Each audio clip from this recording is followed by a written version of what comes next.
আজ প্রায় অনেক দিন পর আমার ভাই আর ভাইয়ের বউ আমাদের বাড়িতে এসছে, প্রায় 1 বছর পর বলা যায়। ওরা যেহেতু কৃষ্ণ ভক্ত, তাই ওরা কিন্তু সম্পূর্ণভাবে নিরামিষভোজী। আর আজকে হচ্ছে কিনা একাদশী। আজকের দিনে কিন্তু ওরা চাল, গম এইসব কোনো কিছুই খায় না, শুধুমাত্র সবজি, দুধ, ছানা এগুলো খেয়েই কিন্তু থাকে।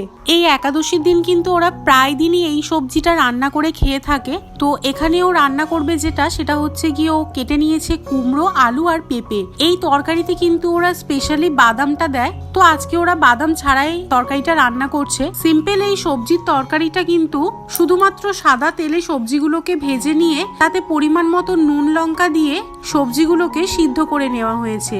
আর সবশেষে গোলমরিচ গুঁড়ো ছড়িয়ে দিলেই রেডি আজকের ওদের একাদশীর এই সবজির তরকারি। আমার তো এই সিম্পল সবজির তরকারিটা খেতে খুব ভালো লাগে।